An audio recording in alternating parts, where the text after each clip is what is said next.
year is 1917. Hudson wants to offer an entry-level Hudson product to their customers. That car was the Essex. But before getting into all of it, I'm Jay. Welcome to What It's Like, the automotive channel that loves showing makes of cars that you probably never heard of before.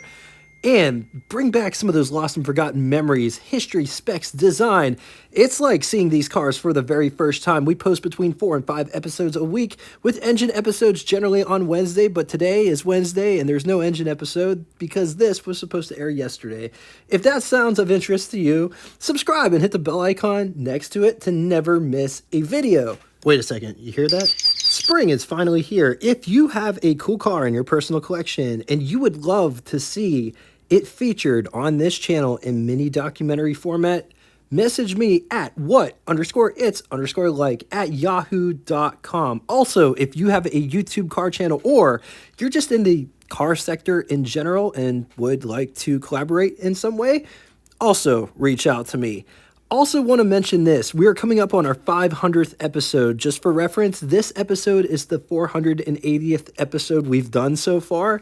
If you like this episode, there's 479 episodes just like this one. There's going to be a special Q&A. You can ask me anything at the end of that one. Essex was founded. Sources conflict on the exact year. Some say 1917, others will say 1918. Either way, Essex Motor Car Company was formed to be a cheaper car under Hudson, but as its own company. Think Ford, Lincoln. Named after an English town, Essex cars were built in a leased Studebaker plant in Detroit. Essex started with 4-cylinder cars, moving to 6-cylinder cars later on. Essex is credited for making the first affordable closed-cabin car, offering sedans for the masses. The cars were cheap and dependable, and won several hill-climbing events. In 1919 and 1920, Essex outsold Hudson. Essex was the reason Hudson was third on the board in overall sales in 1929. But it's important to note that in 1922, Essex and Hudson would merge into one company, making Essex the junior series to the Hudson, which was the senior series. Between the years of 1918 through 1932, Essex would sell 1.13 million automobiles. In 1932, Essex would also have Terraplane added to its name, and Essex would be phased out/retired by 1933, with Terraplane taking its place. In 33, Terraplane would last until 1938, also being phased out. Anyway, 1932, Essex used a shorter 106-inch wheelbase chassis. The frame was sort of a unit body design where the floor pans were welded to the side rails, which gave the car structural rigidity. Also makes this the first unit body car made in America, beating the Chrysler Airflow by 2 years. Can you guys think of any car that came before this that was built using unit body construction? In the comment section below, because it's really interesting. While doing these automotive mini documentaries, you see one thing, and then once you do some more research, it turns out that that thing that you saw that Google said that it was isn't usually true. 1932, Essex model lineup was broken down into 3 series on 2 different wheelbase configurations. You had the Essex Terraplane 6 Series K, which rides a wheelbase of 106 inches, powered by a 193.1 cubic inch displacement, inline flathead 6, 70 horsepower. Then you had the Essex Super 6 Series EC, which rides a longer 113-inch wheelbase, making the same horsepower figure, 70 horsepower by the same engine. Then you had the Essex Super 6 Series E, which rides the same 113-inch wheelbase. Essex Terraplane could be had in body styles such as, but not limited to, Roadster, Business Coupe, Coach, Standard Coupe, Sports Roadster, Standard Sedan, Special Coach, Special Sedan, Special Convertible Coupe, Special Business Coupe, and Special Coupe, which our car is. Offered in 2 trim levels, Standard and Special. Let's talk specs. It rides a wheelbase of 106 inches. It weighs 2,190 pounds. Price, $550, which is equivalent to you spending $12,538.88 in the year 2024. Total 1932 Essex production was 17,425 units. Moving on to engine, which there was only one engine on offer, 193.1 cubic inch displacement, flathead inline 6, 3.2 liters. It's good for 70 horsepower, 3,200 RPM. An estimate 120 pound-feet or 162 newton meters at 1800 RPM with a bore of 2.9 inches in a stroke of 4.75 inches. Compression was 5.8 to 1, but you could get an optional aluminum high compression head for $10. It was a $10 option, which pushed compression 7.1 to 1. It also increased horsepower to 80 horsepower. 3 main bearings, high chrome alloy is the block material. This engine uses timing gears and it's backed with a 3-speed manual transmission. I found this 1932 Essex in the back room at the Gilmore Auto Museum, currently on rotation. With that said, Gilmore Auto Museum has 300 cars currently on exhibit. If you've never heard of Gilmore Auto Museum, let me take a minute and tell you about it. This place is absolutely incredible, a bucket list place for anybody that's into anything automotive. They got cars from the horseless carriage days, they got steam cars, 50s cars, 60s muscle cars. There is something there for literally everyone. You could spend 2 days there and not see everything. For hours of operation, directions, and emission pricing, be sure to click the link below after the show. Let's talk styling. So look at this mascot. Beautiful Essex 6 badge right underneath it, which leads down to this absolutely gorgeous grille.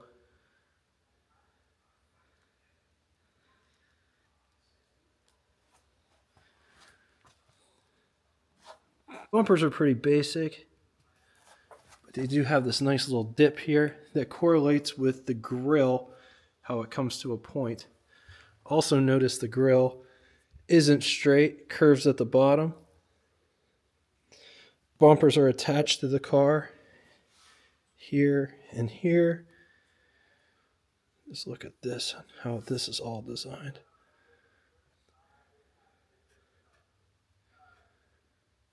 Headlights are mounted to the fenders themselves. Also notice there isn't a bar that goes between them. This might actually be the very first car that I ever saw that didn't have that. From this time period, of course. There is a bead that runs the perimeter of the fender.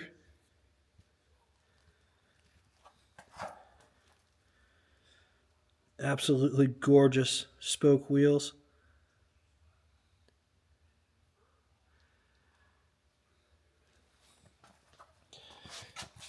This one does have fender marker lights right here for running lights.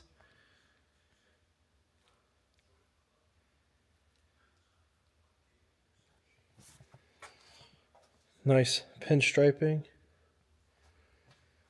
The hood does have a center line, but that's more or less because this has a butterfly hinged hood for the hinge. Small cowl vent. Windshield wiper at the top. Side mirrors are connected to the door.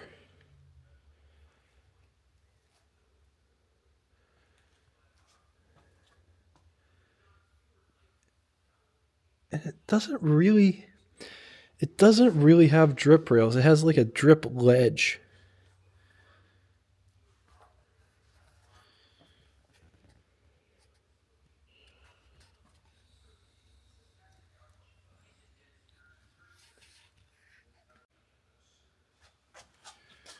How these fenders come back and connect with the running boards.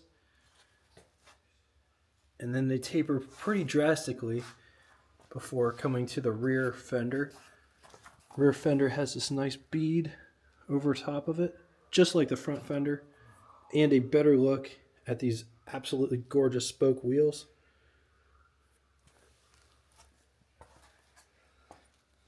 It kind of kicks out at the back. Bumpers mimic the front bumpers with this little dip in the center. Spare tire at the back. This car has a rumble seat, step pad here, into the rumble seat.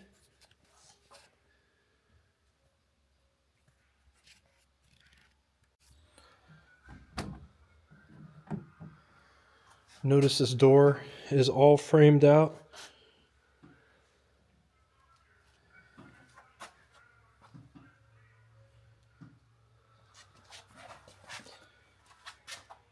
And it opens up 90 degrees to give plenty of access into the cabin.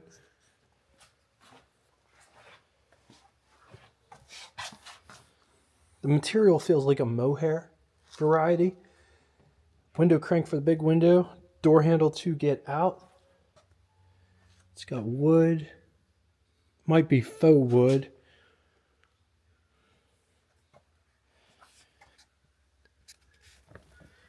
Coming down inside the pedal box down here, you have the emergency brake, high beam switch, clutch, brake, gas pedal.